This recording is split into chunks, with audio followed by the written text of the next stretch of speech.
ಈ ಜನಿವಾರದ ವಿಚಾರದಲ್ಲಿ ಒಂದು ವಿದ್ಯಾರ್ಥಿಗೆ ಅವಹೇಳನ ಆಗುವಂತ ಒಂದು ಪರಿಸ್ಥಿತಿ ಬಂದಾಗ ದೊಡ್ಡ ಒಂದು ಇಶ್ಯೂ ಆಯಿತು.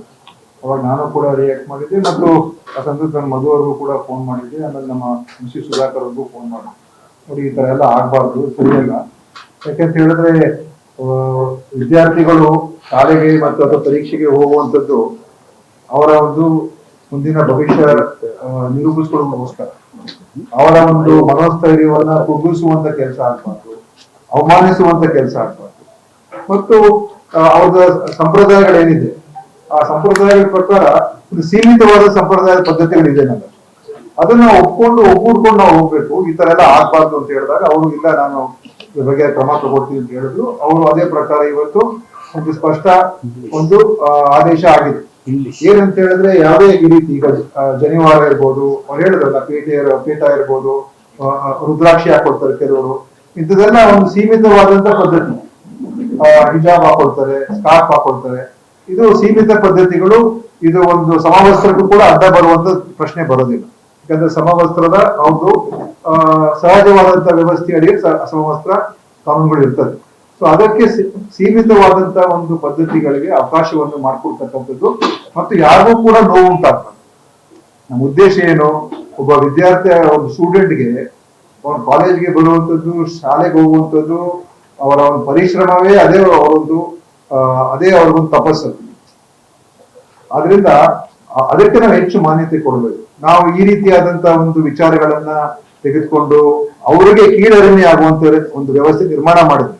ಒಂದು ಚಿಕ್ಕ ಒಬ್ಬ ಯುವಕನ ಮನಸ್ಸಿನಲ್ಲಿ ಆ ಕೀಳರಿಮೆಯನ್ನ ಅಥವಾ ಎಲ್ಲೊಂದ್ ಕಡೆ ನೋವನ್ನ ಅಥವಾ ಅವರ ಒಂದು ಆತ್ಮಗೌರವಕ್ಕೆ ಅವ್ರಿಗೆ ಒಂದು ಧಕ್ಕೆ ಬರುವಂತದ್ದಾದಾಗ ಅದು ಖಂಡಿತ ಅದರಿಂದ ಅವ್ರಿಗೆ ಕೆಟ್ಟ ಒಂದು ಭಾವನೆ ಅವ್ರಲ್ಲಿ ಬರ್ತದೆ. ಏನಪ್ಪಾ ನನ್ಗೆ ಈ ತರ ಆಯ್ತಲ್ಲ ಅಂತ. ನೋಡಿ, ನಾನು ನೋಡಿದೆ ಟಿವಿಲಿ ಹುಡುಗ ಅವ್ರ ತಾಯಿ ತಂದೆ ಎಲ್ಲ ಬಂದಿದ್ರು, ಯಾವ ರೀತಿಯಾಗಿ ಆಯ್ತು ನೋಡಿ. ಒಂದು ಸಣ್ಣ ಇನ್ಸಿಡೆಂಟ್ ಎಷ್ಟು ಮಟ್ಟಿಗೆ ಅದಕ್ಕೆ ಒಂದು ಸರಿಪಡ್ತಾ ಇದ್ರೆ ನಾವು ಆ ಮಕ್ಕಳಿಗೆ ಮುಂದಿನ ಎದುರಲ್ಲೂ ಕೂಡ ಇದೇ ತರ ಆಗತ್ತೆ ಅಂತ ಒಂದು ಭಾವನೆಗಳು ಬಂದಿರ್ತದೆ. ಸೊ ಒಂದು ಈಗ ಹಿಜಾಬ್ ಹಾಕುವಂತ ಹೆಣ್ಮಗುಗೆ ಎಷ್ಟು ಮಟ್ಟಿಗೆ ಅವ್ರು ನೋವು ಉಂಟಾಗಿರ್ಬೋದು, ನಾವು ಅದ್ರ ಬಗ್ಗೆ ಗಮನ ಕೊಡಲ್ಲ. ಅಥವಾ ಜನಿವಾರ ಹಾಕಿರುವಂತ ಒಬ್ಬ ವ್ಯಕ್ತಿಗೆ ಅದನ್ನು ತೆಗಿ ಅಂತ ಹೇಳಿದ್ರೆ ಎಷ್ಟು ನೋವು ಉಂಟಾಗ್ಬೋದು. ಅಥವಾ ಇದ್ರ ಪ್ರಕಾರ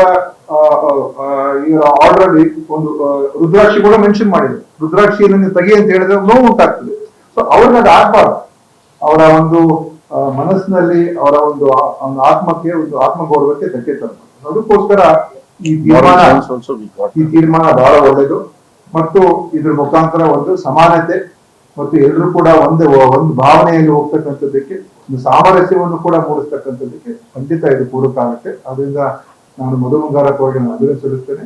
ಮತ್ತು ಇದನ್ನ ಕೆಲವರು ಬೇರೆ ತರ ಬೆಳೆಸಕ್ ಹೋಗ್ಬೋದು. ಅದ್ರ ಉದ್ದೇಶ ಏನಲ್ಲ, ನಮ್ಗೇನದ ನಮ್ಮ ಭವಿಷ್ಯ, ನಮ್ಮ ಈ ಯುವ ಪೀಳಿಗೆ ಅವರಿಗೆ ನಾವು ಚೆನ್ನಾಗಿ ಬೆಳೆಸ್ಬೇಕು. ಅವ್ರಿಗೆ ಎಲ್ಲಾ ರೀತಿಯ ಅವಕಾಶಗಳು ಸಿಗುವಂತದ್ದು ಆಗ್ಬೇಕು. ಅದನ್ನ ಮಾಡ್ಕೊಡ್ತಕ್ಕಂಥದ್ದಕ್ಕೆ ನಾವು ಮಾಡೋಣ. ಅವ್ರ ಶಾಲೆಗಳು ಹೋದಾಗ ಈ ರೀತಿಯಾದಂತ ಅನಾವಶ್ಯಕವಾದಂತ ಒಂದು ಟೆನ್ಷನ್ಗಳು ಅವ್ರಿಗೆ ಬೇಕಾಗಿದೆ.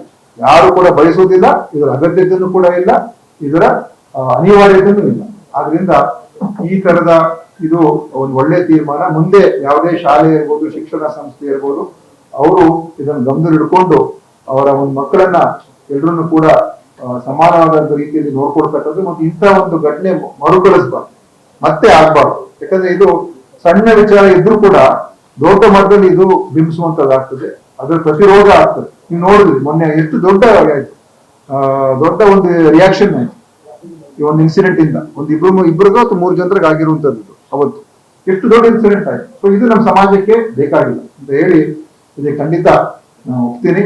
ಇದು ಅವ್ರಿಗೆ ಅಭಿನಂದನೆ ಸಲ್ಲಿಸ್ತೇನೆ. ಇದು ಬಹಳ ಒಳ್ಳೆ ತೀರ್ಮಾನ ಹೇಳಿದ್ರು.